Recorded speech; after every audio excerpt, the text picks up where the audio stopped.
Hello, everyone. Welcome our esteemed speakers. And so let's start from the introduction. My name is Juliet. I'm a fund partner of New Tribe Capital. And today I'm going to be a student because for investors, it's always good to learn what it takes the founders to build what they built and what is the specific of the technology and how we're going to leverage that. So let's start from the personal introduction. Tell more about yourself, what you're building, and why you just get engaged in this space. Yeah, sure. So I'm Chandler. I do a lot of the BD and partnership works over at Avail. I've been in the space for, since about 2015. Worked at a couple DeFi projects, and most recently been helping out Avail with their go-to-market and kind of helping actual sovereign chains develop their infrastructure. Avail most notably is an alt DA solution. I think we all kind of know what that is. Just cheap and accessible DA for building out your own chain. And yeah, very excited to jump into this conversation. Hi, so I'm Fraser from Cheqd. We've built privacy-preserving payments and trust registries for credentials, so very much focused on self-sovereign ID, decentralized ID, all that kind of jazz, and ultimately built on Cosmos. So we've been, I guess, an Appchain for about 3 years, and probably maybe it'll come up organically, but we're also merging in a second Appchain onto ours. So obviously we're built on Cosmos, they were built on Substrate, and just this week we've had this approved to kind of bring them across. So yeah, happy to talk about that as well. Perfect. Thanks for the introduction. So let's take the general angle first. How to understand sovereignty in the Web3 space? Because I'll be honest, that I was asked to moderate this panel. I was like, the first question is, what is the sovereign app? What is the specific of sovereign app? Like how they differentiate from the traditional dApps, which are existing, and how you see that? Yeah, so a sovereign chain let's take it to what not a sovereign chain is. That's Bitcoin, that's Ethereum, that's actually native Cosmos, even though they've been the most unsovereign of sovereign chains.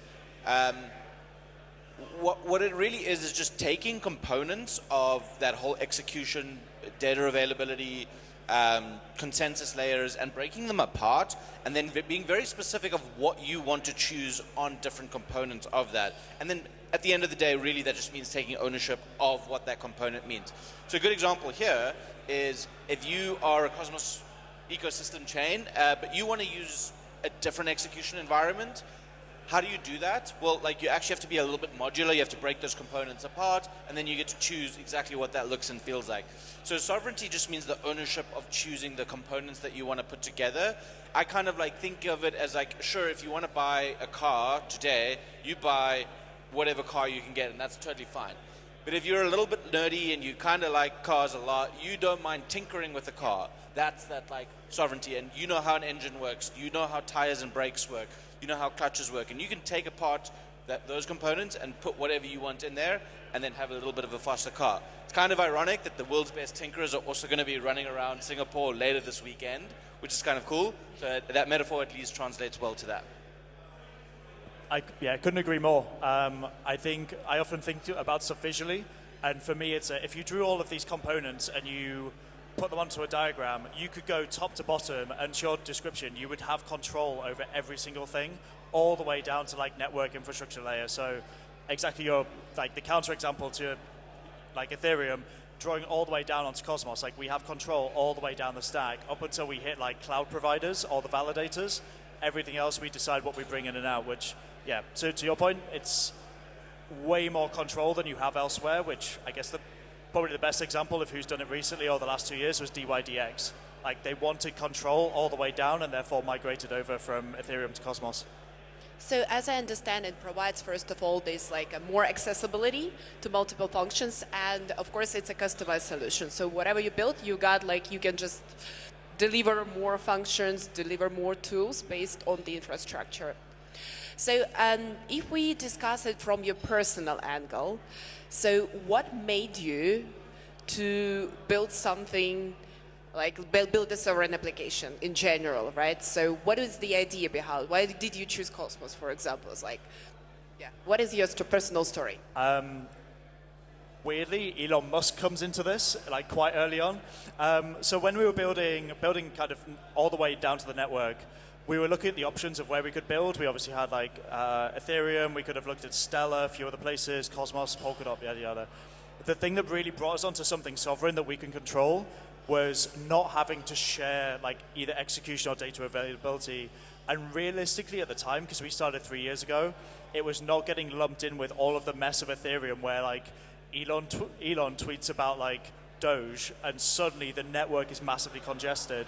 And because we're focused on identity, we can't like de-platform or de-identify or like remove someone's right to an identity because like someone else is using the network for like financial speculation.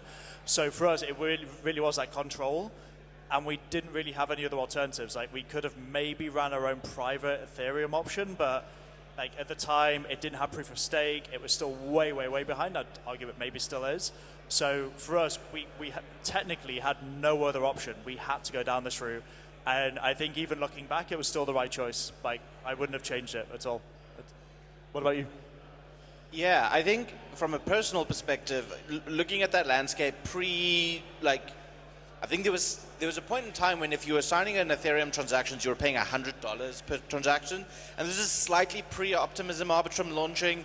And that was one of the most like insane pain points for any user to kind of just be a part of.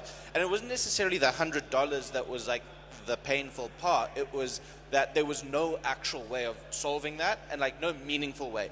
L2s hadn't come around, and so the thinking was quite like constrained in that perspective.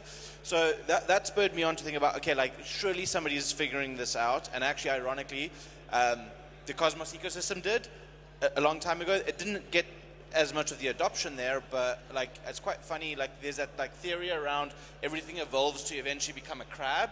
I'm not sure if you guys have heard about that one, but everything in my theory is like everything evolves to eventually look like Cosmos in some way, shape, or form. So much of the interop solutions, much of the restaking solutions, and much of the actual like number of deploying chains, all that infrastructure is kind of coming back to the discussion at this point in time. So that's what spurred me on, and then.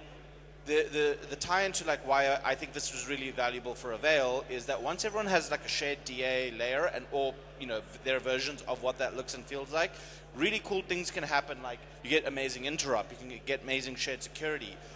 Those are two other products that we're building out at the moment. So from my perspective, it was really just that one particular pain point, and just like clearly no tangible technical answers that could solve it at that point in time. That got me to dive deep into the space. Perfect. So you mentioned like a few key features that I believe benefit in all the sovereign apps being built, like security, for example. So if you guys here, like again, from personal perspective, to give advices to the founders who would love to build any sovereign app, so what are the challenges you see by building the sovereign application, or what are the advantages that why you would recommend the other founders to build another sovereign application? I can start. I think design for whatever your solution is, and then work backwards to decide if you need something sovereign, whether that works for you. I think for a lot of people, like if you're just building an app and you can get away with other infrastructure, or like you have other alternatives, it might be the right choice for you. Like if you don't need to be doing stuff all the way down to the infrastructure layer, if you don't need all of that control, all the tinkering, it can just remove a headache. So I'd say if you're a founder, like everything is about speed to market. Everything is like how quickly can you execute for how little capital, and how much can you learn in the process of doing it. And if it's going to take you twice as long because you have to have a validator set and you have to do all of the stuff at the base, don't do it. Sack it off. Just go straight to like the quickest option. And then only if you need that control, if you need all that tinkering, that's when you should go all the way down, I think. For us, we had to. If we didn't, I'd have just picked whatever the quickest speed to market was. And if that wasn't an Appchain, it wasn't an Appchain. So I had a very similar answer, but I'll give a different perspective just because I largely agree with that. Too much choice. But the choice actually comes into play when you think about like giving somebody, I'll use DA as an example, like an unstructured block. Like you don't have to conform to a certain transaction type. You can put whatever data you want there. And you tell that to somebody that's quite creative, they will put something that you haven't even thought of into that block. And that will empower like a weird and wonderful use case. So actually the irony to me is that like one of the biggest challenges is settling down on a use case that actually makes a bit of sense when you have infinite tinkering. You're going to spend your whole time trying to perfect your use case or your idea as opposed to just like actually getting it developed out there. And like this goes on multiple layers. So from your execution environment, look at the new chains that are being launched now. Huge throughput that they're thinking about, 10,000 transactions per second. That would be pretty cool. How long do you think it'll take for them to develop that? LTA solutions that are coming out with like, 100 megabytes per second like throughput. I can guarantee you, like somebody will find an application that requires 100 megabytes per second, and whoever knows what that looks and feels like. So for me, it's just around the choice. So that's a specific challenge. I think it adds like this layer, like inherently from what I'm trying to like get at, is this inherently like complex on sets of choices that you'd have that's kind of distracting to like solving a real user's problem. So I think a lot of founders right now, one of their challenges is that like stop tinkering on the real cool nerdy stuff and solve real problems. Like there needs to be this little bit of a bridge in the next little while. And hopefully that will eventually translate like into actual usable applications in the next little bit. That's perfect. So I believe like, you convinced that technology is strong, but like there is an interesting point that you touched already is the practical use cases, because I believe that's the major goal of building any application within the space, because you need to focus on some specific use cases, and I would love you to elaborate on that, or where you see the real use cases for sovereign applications. So I think it's interesting that it ended up being the two of us on here, because we probably couldn't be more different in the reasons that we've chosen to have like an app chain. So ours is super, super niche from an application perspective, where it sounds like Avail is way more focused on like providing a technical utility. So we were from the inception focused on identity, credentials, like data about individuals, and making kind of payments and commercials for those people. So we just naturally had to go down this like super, super niche path because we had a really niche set of requirements. Whereas I think I would love to hear from yourself, because you're providing the complete opposite to the way that we've done things, whereas you're like looking for a range of applications, and we've been like, our requirements were so strict, we really didn't have many options on how to do this, whereas I think you've had way more freedom. So yeah, it's the infra app like dichotomy that we're always talking about. So like, what we're kind of excited about is that like you guys will be able to use a solution like ours when you kind of like have that product market fit to either reduce some of your costs, enable some sort of interrupt solution that you might be looking at where you don't really want to solve the interrupt problem, you just want to plug into something like that. So it's very much in that like relationship there. What like naturally in the kind of partnerships role, what we see is a lot of the requests that teams have on that application layer and what they're trying to like do and build, and it gets quite interesting, some of the requests and asks. And so for us, what's really most exciting on the use case side is that actually it's so wide. Like we can easily help them on the payments infrastructure side, but payments in itself is like one of the most like unsolved problems in crypto, even though it's like one of the most important. Whereas like there are other teams that are looking at like building KYC chains. There are other teams that are building like proof of something, like proof of bandwidth, proof of attestation type chains, and they need this data to go somewhere. And so that's where our infrastructure just like takes a big load off their development pipeline and allows them just to focus on that specific use case. Perfect. And so let's look at the future perspective, right? So we just identified a few use cases. It's interestingly, I just stepped down from the previous panel that was the infrastructure bubble.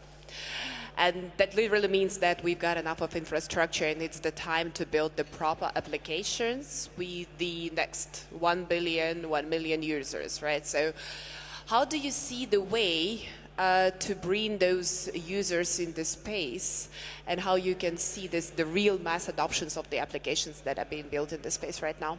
Yeah, I might have a slightly different view. I don't think modularity is actually user-focused in any way, shape, or form.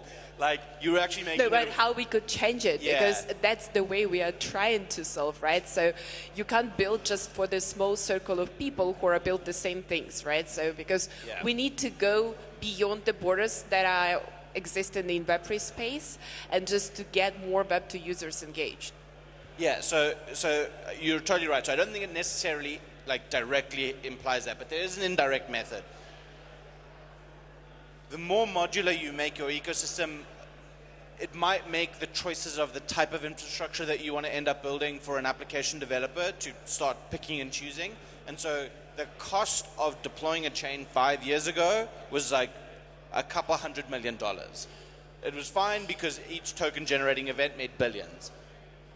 Now it's like 2-3 years ago, it's probably like a couple $100,000, and now it's like sub $100,000, and it's like now actually a SaaS business.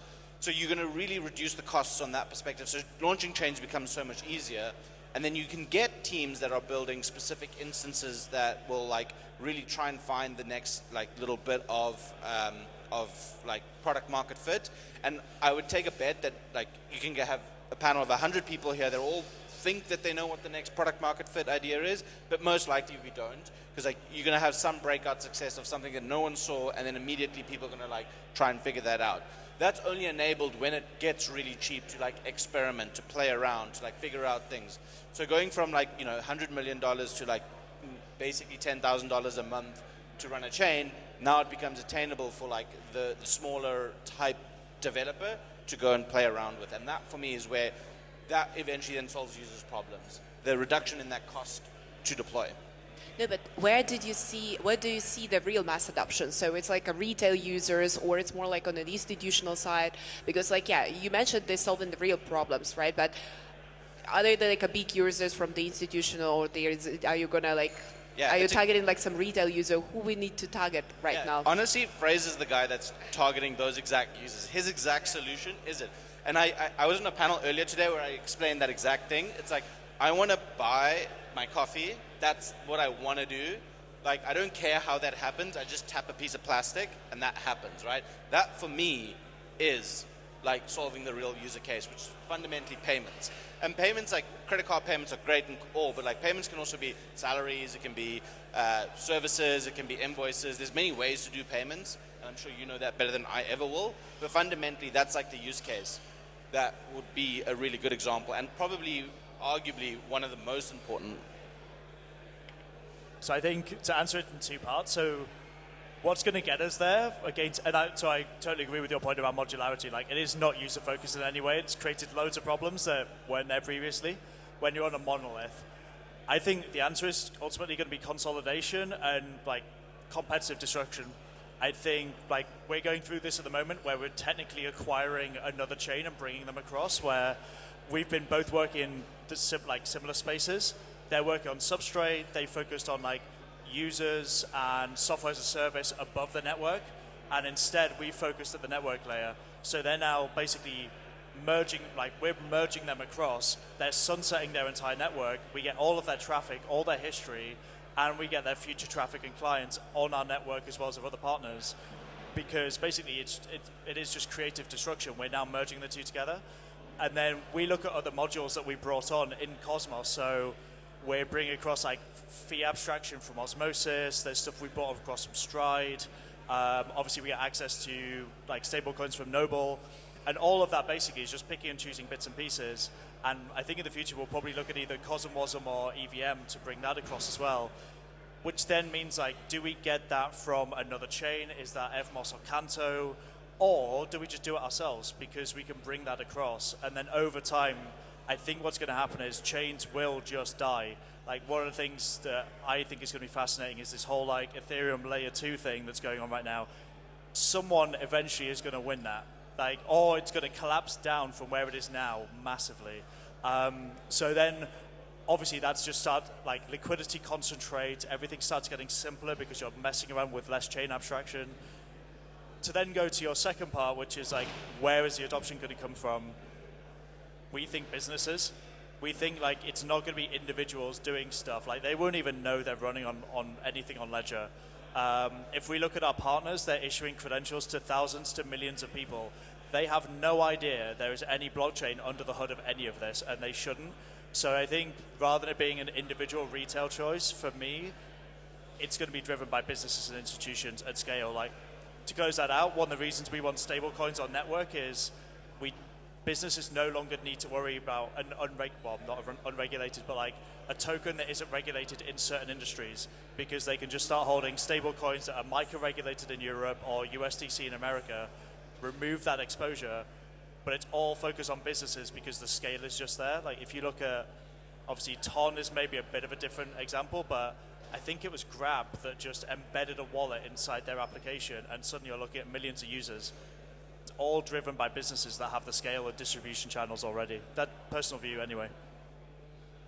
That's cool. So, and let's just like compare it to, because you also touched these questions, like compared to other chains, like can you just identify a few bullet points, like why should people build the sovereign applications, just like a Shortly, and what are the key advantage, and like maybe like, you know, to make people to build another sovereign app instead of building on Ethereum or Solana?